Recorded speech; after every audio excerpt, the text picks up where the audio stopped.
Okay, we're talking about civil unrest, how to prepare, and are you ready? You know, and on the first video there, part 1, I was talking about the crime level escalating, in which it is already happening. You know, and the violence.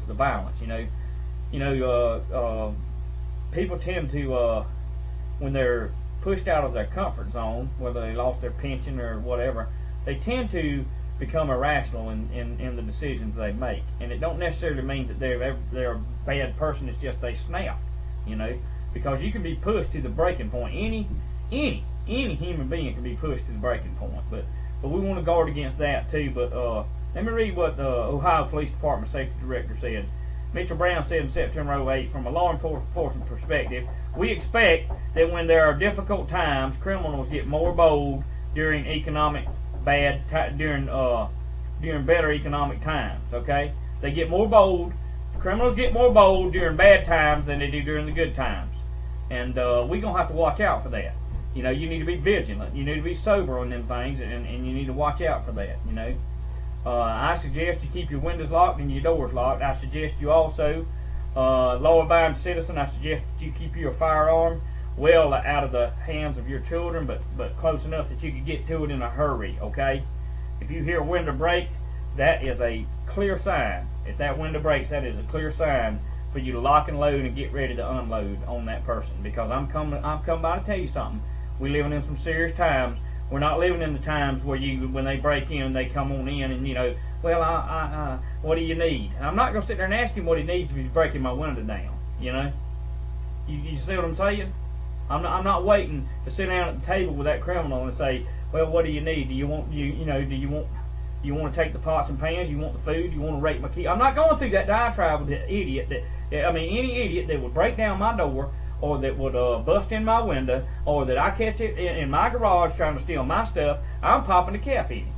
It's just that simple. Because what he has done is he has said in his mind that I can do what I want to do with somebody else's stuff. And that's where it's getting in America, whether it's in the financial arena, whether it's the the white-collared Wall Street crook saying, I'm taking your money and you ain't going to do nothing about it by taking your pension, or whether it may be the federal government saying, I'm going to tax you to death. You're going to pay for these bailouts whether you like it or not. There comes a point in time when American people's going to say, you know what, hell no, not anymore. It ain't going to happen. And that's where I'm at, you know. I'm not promoting violence, but I am promoting protection from the violent ones, you know, which comes from the top level all the way down to your common thug, okay? So, let me move on. And of course, y'all know about the regular Army troops, not National Guard, that are training over at Fort Stewart here, they're training at Fort Stewart in Georgia. And you guys know that it ain't to pick up cigarette butts along the interstate. That ain't what they're training for, okay? Look, the federal government already knows that the economic collapse is already well underway, and that it will become, just like Gerald Celente, and if I ain't pronounced it right, but anyway, Trends Research, and he's been right 97% of the time, and he's predicting that, you know, in early 2009 that there will be civil unrest, that there will be some pissed off people on the streets, okay? So we need to prepare for this. But let me move on with some of the stuff I've printed out, you know.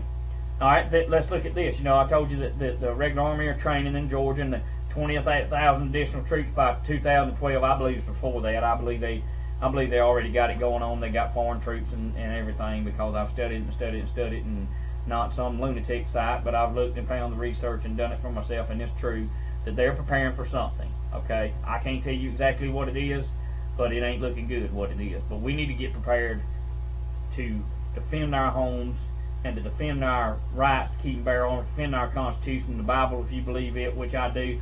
And, you know, let me preface this. When I talk about civil unrest, are you prepared? I want to run something by. I got some emails on people that said that, you know, Jesus didn't call us to violence and all that. But well, what about this one? A man that won't take care of his house and his family is worse than an infidel, you know. And I just thought I'd throw that out there for those of you that wrote me and said that I didn't have the right to kill anyone. No, I don't have the right to commit murder, but I do have the right. I do have the right to protect my home and use lethal force with a weapon to protect my wife and my kids. And that's settled with that, because if you go to Exodus, it tells you about a man that comes in, and if you have killed that person, not murdered him but killed him in self-defense, then God says you're a-okay in his eyes. So there you go on that one. That's answered, and I'm moving on from that. But in any event, let's move on. Okay, based on the civil unrest that could occur in the USA, some of the training of the 30th Brigade will undergo consist of non-lethal force. This is a method Founding Fathers would have never considered. Listen, full-time regular Army would be training in case they had to engage civilians in the USA. If there were no threat, there would be no troops training for civil unrest. And let me tell you that if there was no threat of this happening, that they wouldn't be training for it. Do you understand me? Okay, they wouldn't be doing it. And you know the worrisome part, and I'm not worried about nothing. I'm not afraid to die. I'm ready to go. Okay, you understand what I'm saying? But what bothers me, or is of grave concern to me, is that you've got these guys that signed up for the military.